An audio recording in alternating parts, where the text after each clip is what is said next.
Hi. My name is Keith Koper. I'm a professor of geophysics here at the University of Utah. I'm also director of the University of Utah Seismograph stations.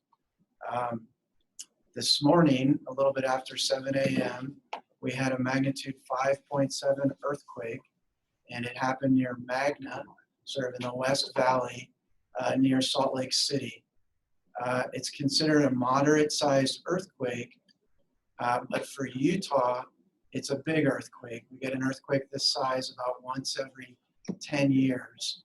There was quite a bit of shaking. It's been widely felt, and there are reports of minor damage that are coming in. The first point that I'd like to make is that it is not imminent that there's another larger earthquake to come. There is no prediction, nothing of that nature. And there's a very small probability, 4 to 5%, that we could have an earthquake larger than the 5.7, which would make the 5.7 be a foreshock. But that's a very small probability, and as time goes on, that probability is decreasing. And so there is no imminent prediction or imminent expectation of a magnitude 7 earthquake. And I'd like to bring in my colleague, Bob Carey. I'll let him introduce himself. He's one of the emergency managers for the state, and he can follow up with this line. Bob Carey. I'm with the Division of Emergency Management, Department of Public Safety with the state. I'm the Operations Bureau Chief as well as the Earthquake Program Manager. To follow up on what Keith was saying, we, based on what has happened and the work that we have previously done, looking at the types of damage that we're going to see from this earthquake as the reports slowly trickle in, older structures would tend to have damage to them. This is an earthquake that would cause parapets to come off, chimneys to crack and possibly fall. Any older buildings under construction, you're probably going to see more damage. The closer you get to the epicenter, the greater the damage you're going to see to these. They're basically called URMs, unreinforced masonry structures, and these are structures that were built prior to 1975. They're under reinforced, and so they tend to not fare very well during ground shaking, and I think that's going to be bared out as you see the damage reports come in. I wouldn't expect to see extensive damage from this. Again, this is kind of on the edge, like he said. Well, oddly enough, I can get it. Moderate earthquake. So I think that's what you're going to see. What I know now, the international airport is closed. That would be a temporary closure. We've seen some accidents on the freeway that I think that could have been attributed to the ground shaking. We have some power outages here. Those are all to be expected, not very widespread. And in these particular instances, closer to the epicenter. So as the reports come in, we'll be able to be better able to do this. The state EOC has moved to a level 1. This is our highest activation. The state geological survey has teams in the field looking for geologic evidence from this earthquake. We will be looking at trying to do some damage missions, probably using drones to do that. So we activated our operations in our EOC. So that's kind of where we're at right now. We're still in the early stages of this earthquake. The governor and the commissioner have both been in contact with the EOC and my director, Chris Hamlet. So we're pretty much all over this. So maybe I can say a few more words about the earthquake. Sometimes the magnitude can change a little bit as more data become available. So right now it's 5.7. It could change to 5.8. It just depends as the data comes in. It's not going to get very much bigger than that. We have had several strong or moderate-sized aftershocks. The largest one was a magnitude 4.6. We do expect aftershocks to continue, felt aftershocks, probably for weeks, at least for days. It was a relatively shallow earthquake. It had a depth of about 10 kilometers or 6 miles. Okay, so because it was relatively shallow, that's going to make it more strongly felt near the epicenter. And so there is, there is going to be shaking that's going to continue on. One of the key things to remember is if you're in the building and you feel shaking, don't try to run outside during the shaking. What you want to do is drop, cover, and hold, stay underneath a table. We do know that the main shock, the 5.7, was what we call a normal faulting earthquake. And what this means is that the crust is sort of being stretched sideways. You can think about the crust being pulled. And what happens is one side of the fault slips downward on the other side of the fault. This is the type of earthquake that's very typical for this area to have the so-called normal faulting. It is different than the type of earthquakes that normally happen in California, which tend to be, let's say, more strike slip, or the earthquakes that happen in Alaska, which tend to be thrust earthquakes. In terms of our response as scientists, we are going to be putting more seismometers out in the field to get basically a more sensitive record and recording of the earthquakes that are continuing to go on. And so right now during the day, we have another team of engineers and technicians that are going to be going out. They might be interacting with some of the public to find acceptable places to put out the instruments. And we are going to be trying to gather more seismic data. And then as Bob said, the geologists, our colleagues at the Utah Geological Survey, they're already out doing geological assessments. There's damage teams probably associated with the state response that are out doing inspections. And so I guess one of the messages is we are responding to this. We're taking all appropriate measures. And at this time, we do not expect a much larger earthquake. We do not expect a magnitude 7. There's a small probability of that happening, but again, it's very small. Okay. Oh, so the other thing that I wanted to talk about was as we start to gather our information, we'll be able to disseminate more, and that process, and people want information as quickly as possible. That's not necessarily going to happen. One of the ways that we're going to collect our information is we've activated our geologic clearinghouse, and our clearinghouse is run by the State Geological Survey, and that's going to be a website in which you can contribute photographs and observations so that we can memorialize this event and use it to better understand earthquakes. Okay, so are we going to have questions from the online folks? Yeah, we have one question coming in that says, I'm interested in whether this has any effect on the Wasatch Fault. Yeah, so this earthquake happened on the Wasatch Fault system. Okay, so the way we think of fault systems are like trees with branches. And you can think about the Wasatch Fault as being sort of the main trunk, but then there's all these branches that shoot off of it. And so, yes, one of the reasons, we're having all these aftershocks is, because of this main shock that happened. And in general, these are all on the Wasatch Fault system. So we're not giving it a new name, a different name. It's a little bit to the west of what I would call the main trunk of the fault, of the Wasatch Fault. But it is intimately part of the Wasatch Fault system.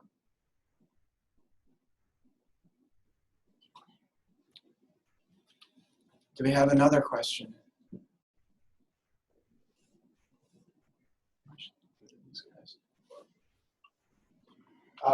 With this, will it relieve some of the pressure off the Wasatch Fault? Not significantly.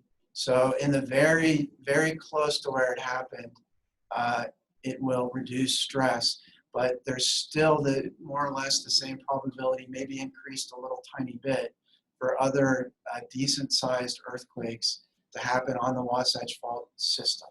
So it is not reducing the risk by us of having had this 5.7 earthquake. And with us being in an ancient lake bed, what does that do?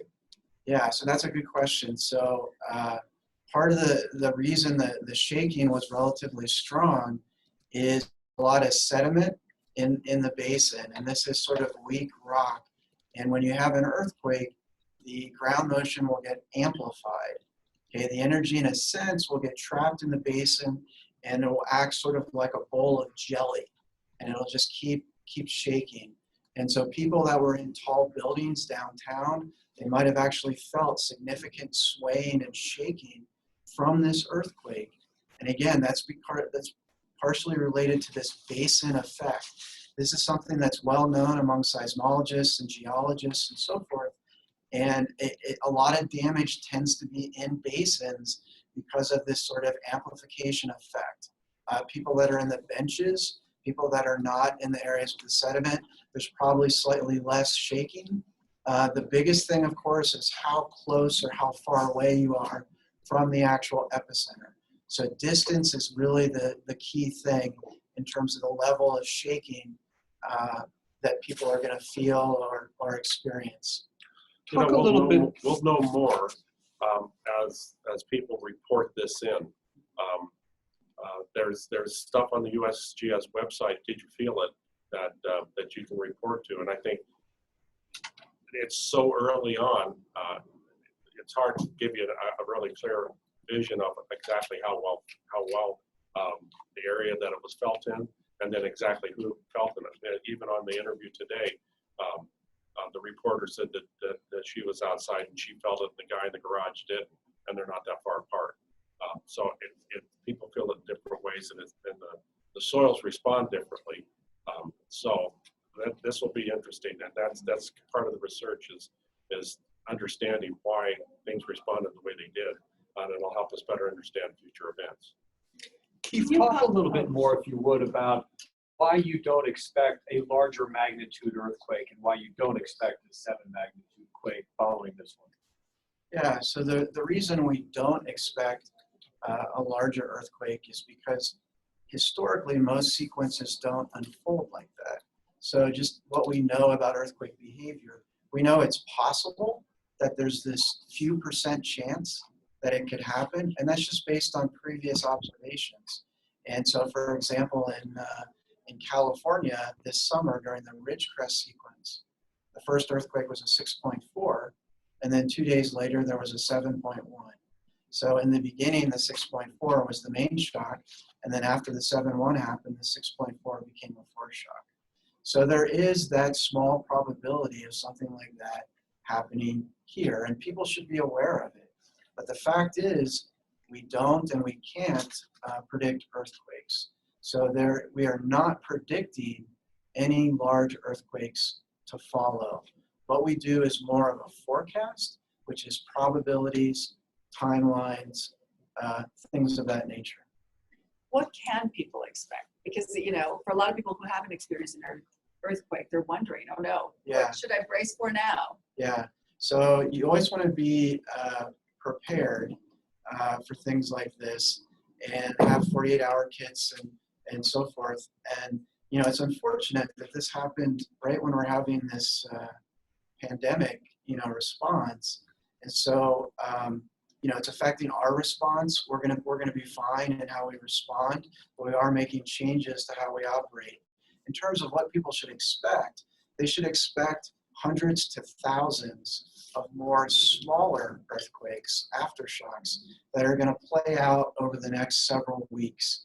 Again, because this is a shallow sequence, a shallow event, and because it's so close to where people live, many of these earthquakes, even if they're 2.5, 2.8, 3.0, people are probably going to feel them. And so this shaking from these little baby aftershocks is likely to continue. This is a robust aftershock sequence. I don't know if you got shots of the data behind us, but right now I wouldn't be surprised if there's wiggles just going across the screen. And that's common, that's normal, and we expect that to gradually taper off over a period of days to weeks. Can you comment also on the state of our buildings in Utah? I know that there are a lot of old buildings in Salt Lake City. Yeah. And so it's not until we have an earthquake that we start thinking, oh no, can my house or my building withstand a big earthquake? So I can say a few words about that, and then I'm going to turn it over Okay. to Bob, because that's more of his sort of bailiwick. We do have a lot of what are called unreinforced masonry buildings. These are older brick type buildings and no rebar and things of this nature. Older buildings, they are very susceptible to damage in earthquake shaking. We have weaker codes, or we have newer codes, let's say, than historically places like California that are used to more earthquakes and shaking. And so there is a risk of building damage. So I want to dovetail into what Keith had was saying about aftershocks. So the people closest to the epicenter are going to feel more of those than people further away. So when people are worried about aftershocks, they're going to be more centrally located to Magna, and people at distance are probably might feel ill. So the greater Magna area is probably going to not get to sleep a lot in the next few days because of this. So unreinforced masonry structures. These are older structures built under a different code, and this is why you can't build them anymore, because they don't perform terribly well. That being said, as I drove in this morning, I paid attention to all the brick structures because that's where the damage is going to show up, and you're not seeing a lot. So because of the different seismic waves that come out, you would expect to see more damage to those types of buildings closer to the epicenter, because the earthquake wave that causes damage to smaller structures are going to be closer to that. As you get further away from that, you're going to see less of that. Keith pointed out the taller buildings, then you would feel that those are going to be a distance from the epicenter.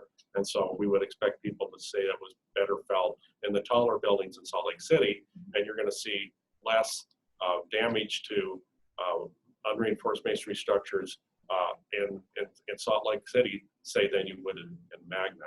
Again, that being said, chimney damage, appendage damage, parapet damage. The one building that I saw damaged in Salt Lake City, I think, was under construction. You could clearly see that the parapet, the parapet cap, and that whole thing came off and was laying on the sidewalk. So those are the things that you would try to be cognizant of. The reporter that was giving the report was standing next to the wall, and I had to chuckle because when I went to Northridge, I did that same mistake. You report from out in the middle of the street, because these buildings now are suspect. And so over the next few days, there'll be inspections being done by the local communities. I was in contact with UDOT this morning, had a discussion about doing some bridge inspections with this type of an earthquake. You would want to do that, especially if you had older structures within that system. So you're going to see those types of activities. The airport will close because it's going to do a checklist of things to ensure that all their equipment's up and running. So you'll see activities like this over the next few days. So when was the code dams changed? When was the code change? Sorry, just to wrap up. When was the code change, the building code? Okay, well, the building code changes quite frequently. There are benchmarks in that. So what, like what year structures? When in 1973, the Uniform Building Code took out URMs. You couldn't build a building like that. So that's the benchmark. So the reason I say 75 is just because the code went into effect, you have a whole bunch of buildings that are already in process of being built.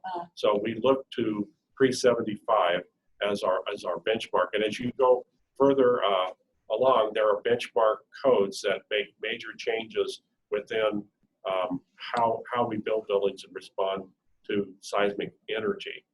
And so that's, we're much better off. And as you see damage from a really big earthquake, it will start from Salt Lake City and it'll work southwestward because that's how the valley grew. And so the further you go southwest, the less damage you're going to see because the buildings are newer. Now, there's always a probability, just like in the earthquake, that new structures don't perform the way you want them to, but it's significantly less. Our dammed up reservoirs are certainly a concern when we have an earthquake like this. What kind of assessment work is being done on those today, and who does that kind of assessment? Okay, so that for the reservoirs that you would have in mind, those reservoirs would be under the jurisdiction of the Bureau of Reclamation. I can tell you that they will be out looking at those structures within the size of an earthquake. For the other ones, it depends on who owns them. So the water supply, because you're going to go to Mountain Dale, that would be under Salt Lake City. So they will be doing an inspection on that. And it's just like anything else. They have a threshold. I don't know what that is, but generally it's around a 4. So if a 4 were to happen, then that by policy, these groups will go out and start looking at those, the ones that they can.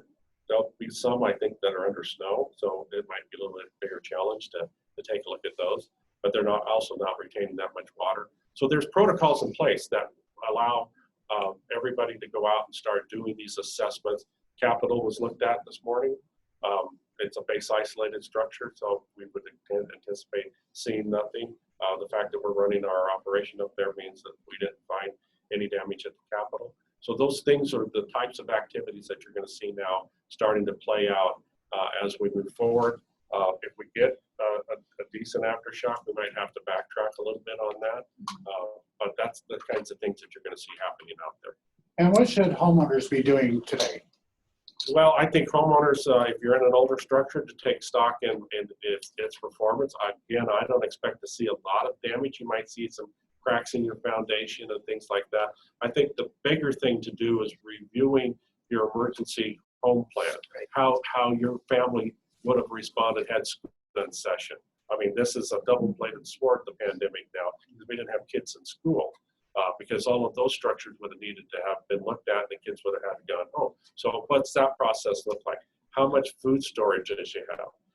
From a government point of view, if you're counting on government to help you in this event, you're making a mistake. You got to be on your own for a couple of weeks here, and then that mechanism kicks in. So I think this is the earthquake that I've always wanted to have happen.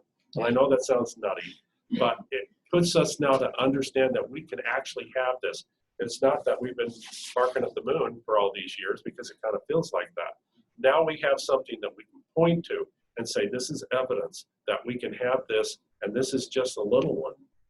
Just think what our big one's going to look like, and the kinds of things that we have to deal with, and are going to have to deal with it. And it's not going to be nearly as easy as this. We're not going to have power. We're not going to have water. We're going to have lots of problems with this. So I think this should put people into a mode of calmly reviewing how they would respond to this. What are their backups? How are they going to deal with certain issues? This is the time to do it when you're not in the middle of a dogfight. And that would be the message going out there. You can go to the website that we have, Be Ready Utah. That's got a lot of preparedness stuff on it. Unfortunately, we weren't able to do our expo this year, which would have been last weekend, but we'll have another one. But now we can do that and say, yeah, we do have earthquakes, and you felt one. What were you doing when it happened? I was in bed when it happened because I was self quarantining myself just because of my age.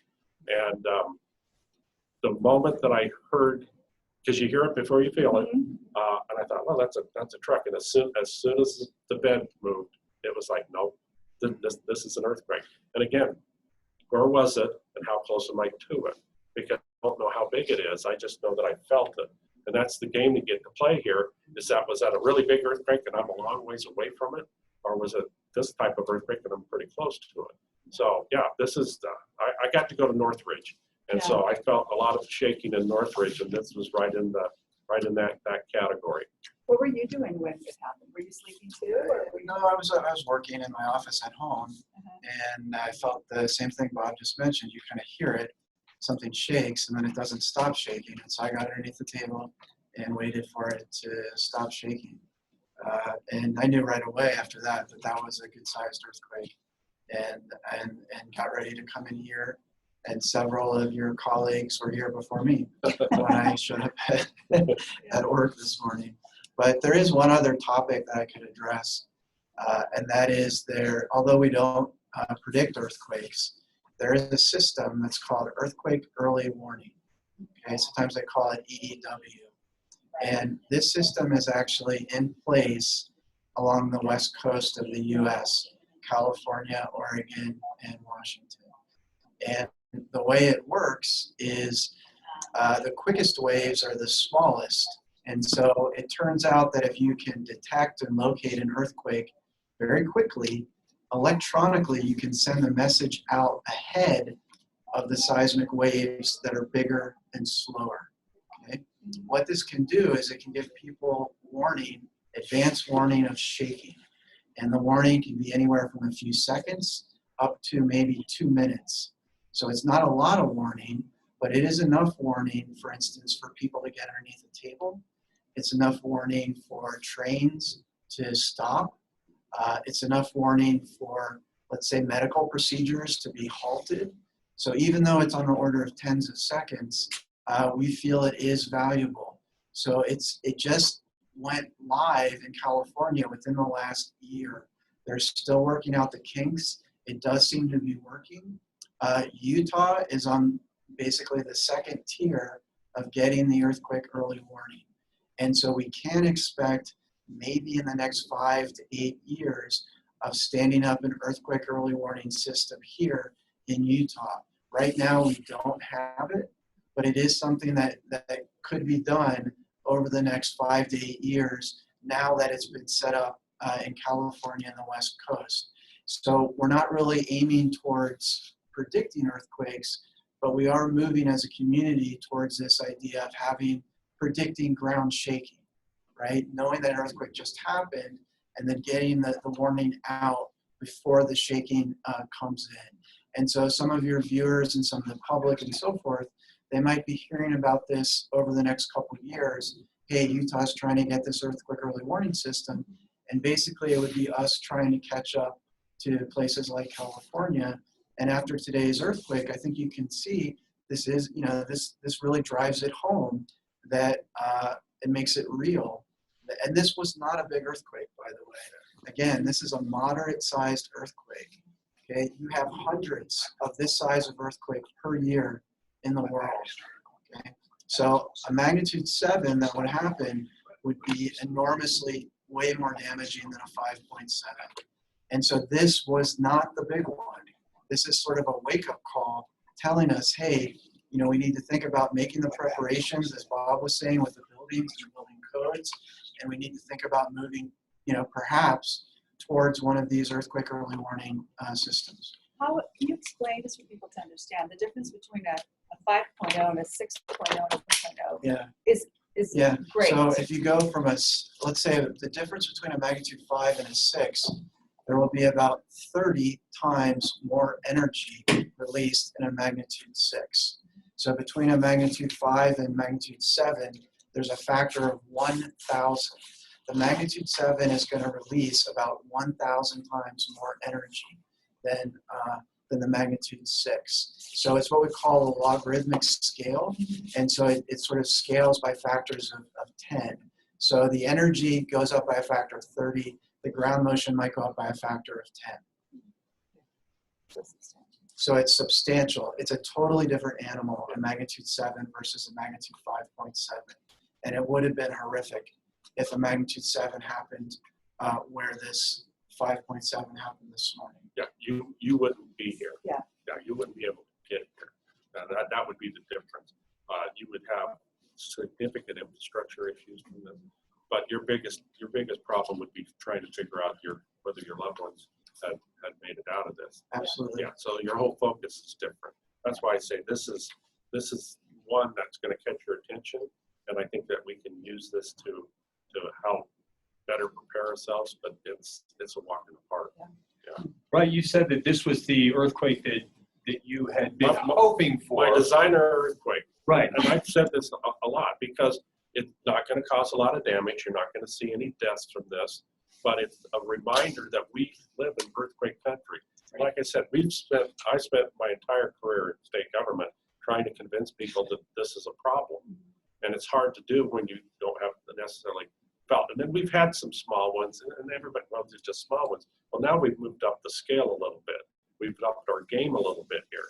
And so that's why I say that, because older buildings are going to take the hits. This is natural urban renewal, because some of these buildings now will go away. And that's a good thing, because they're a hazard. And if we don't, there's programs that we have right now. Salt Lake City's got Fix the Bricks, where they use that to help residents better secure their appendages on their unreinforced masonry structures. So there are things that we're trying to do to mitigate this. The idea is to spend money ahead of this. For every dollar that you spend in prevention, that's $5 or $6 in response. So we can cut into the response by mitigating things up front. And that's really what we should be focusing on. School districts have started kind of doing this. you see newer construction in the bigger buildings, because there's an understanding that those could be shelters, and we need those buildings to be functional post-event. That's the kind of mentality that we need to have, is that we need to be building with the idea of just not life safety, because that's where we're at right now in the building code for residential structures. It's just life safety. For not very much money, you could move to a re-entry. Now, that being said, the structure is fine. Infrastructure is a whole other thing. In the middle of the winter, though, I would be happy to be in my home, even if I didn't have electricity and water and things like that. So we can hedge our bets a little bit by investing in our futures, by going and taking that little extra step of making sure that we're building buildings that are more than just life safety. Is it too early to cite any lessons learned from this earthquake this morning? Yeah, I would say it's probably a little bit early. We're still trying to sort out exactly everything that happened. Although I would say if somebody told me this is the size of the event, we would be describing to you the type of damage, and then you're going to go out and say, yep, this is what we're seeing out there. So it's going to play out not a mystery of the kinds of things that are going on. I think the level of severity is where we're going to decide whether or not this is a surprise or not. Again, Keith has pointed out, we live in an old lake bed, and how those soils respond can be very differently from any one location to another. So there's a lot of science that needs to be sorted through here for us to better understand. Understanding the dip angle on the fault is going to be a big deal, because it plays out of how much energy you end up seeing coming out of the event. So there's a lot of things here that will be interesting to see. We just need to let it further roll out, and so it's going to take a couple of years or so before we fully understand what we saw happen here. How does the coronavirus emergency and our response to that impact what's happening with the earthquake today? Are there pluses and minuses? Well, again, the one plus is that kids weren't in school. I mean, that's a big plus, although it would have been handy to see if they all ducked and covered like they've been trained to do.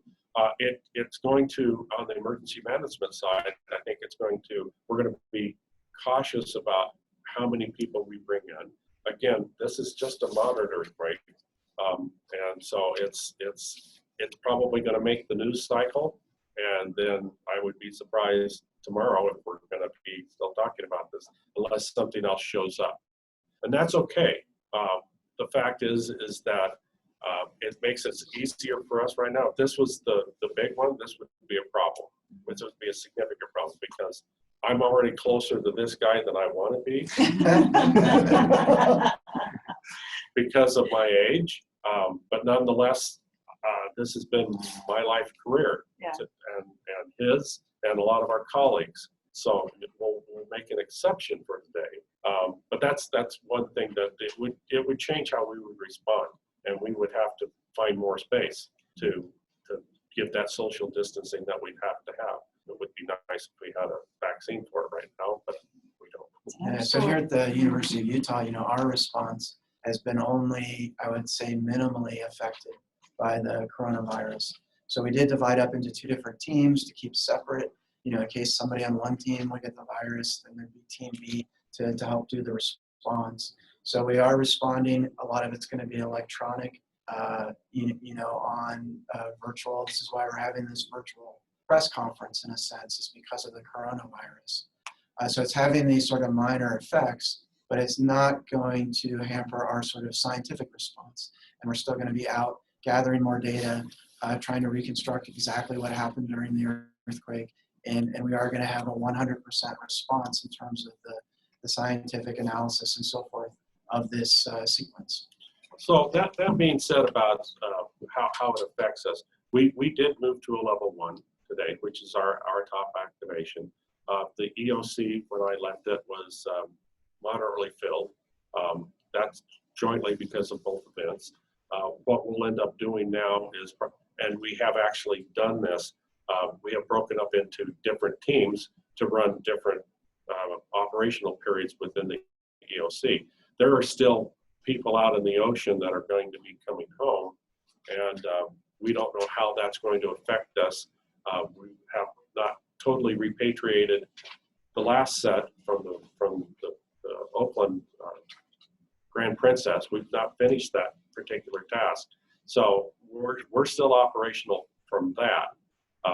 Like he said, this is going to probably be a minor hiccup to us. We're still going to need to sort out if there's going to be any needs from the immediate counties around this. And I'm not being in the EOC right now, don't know how that reporting's coming back to us. I wouldn't expect it to be significant just because this is only a moderate event.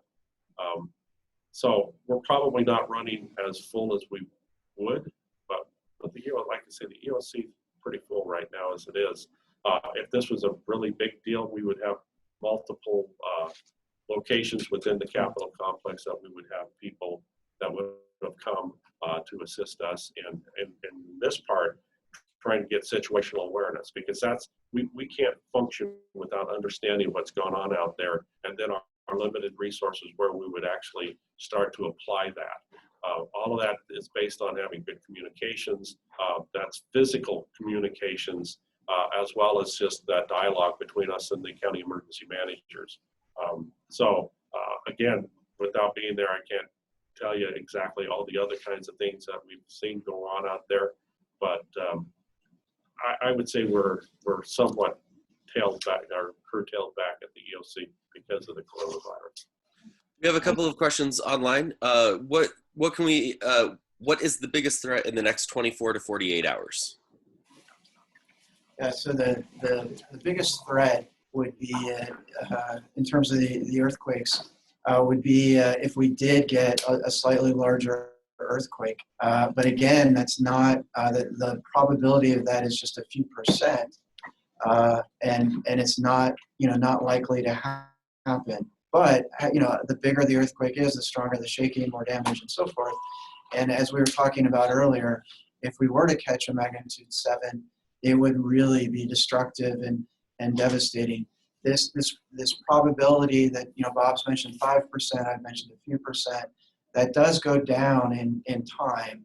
So it's slowly going back down the further away we get in time from the main shock. Most of the aftershocks are only likely to be a few, in magnitude 4s that aren't likely to do major damage. So the biggest thing would be if we do catch a larger earthquake. So from my perspective on that question, I would suggest that people remain calm and look to get your information from an authoritative source. And then if you question something, then that's why they have the internet. Go to news agencies to find out what the real thing is. And just don't overreact to this. This is not a precursor to anything that we're expecting to be bigger. So don't go to the grocery store and buy 6 months worth of food, because you're not going to need it. It shouldn't take us that direction. The best thing to do here is to stay calm and be rational about the decisions that you make. The next question is, we've received an alert on campus to shelter in place if possible. We understand that you didn't send the alert, but do you know when we might get an all clear on that? I don't. That's through a different system here. It's a public safety system here at the University of Utah. And I do not right now have that information. Thank you. And then can you talk to us about the 1962 sequence of earthquakes that occurred near Magna? Well, the largest one of those was a magnitude 5.2, and it happened in September 5th of 1962, so a little bit smaller than the event we had today. And I do know that there were several magnitude 3 or larger aftershocks associated with that event or that sequence. And this happens in seismology. It's not uncommon for earthquakes to recur in similar locations as previous earthquakes. Again, a 5, a 5.2, or 5.7 is not really going to relieve major amounts of elastic strain that's built up in the crust. So there still is hazard that's there. And we don't have too many details other than that for the 1962 sequence.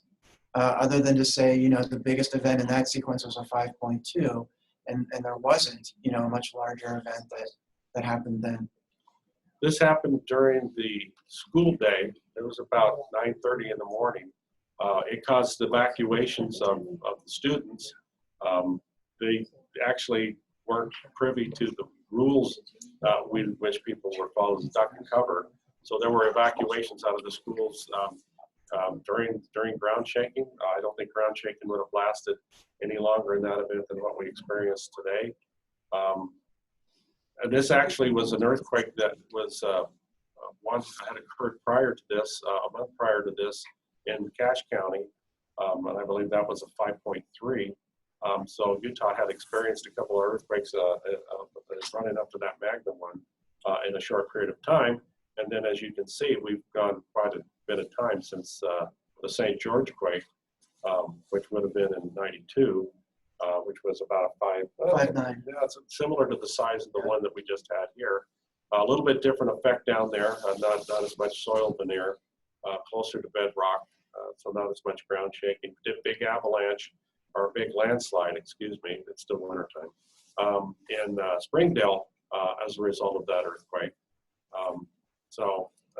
Yeah, this is, I mean, I have to say this is pretty exciting for us because we don't have them very often, and providing reminders to the general public that we've built in an earthquake active state. Thank you. All right, those are all the questions that we have online. Okay, so maybe this is a good time to wrap it up. Yep. Okay, thanks everybody. I know you're in isolation, but our camera had a little. And so Oh, Paul sure. will I mean, just be more. if you want to do some more, that's fine. Yeah, just do it. Just separately, thank you. Yeah. Are you So, Are you Yeah, go okay?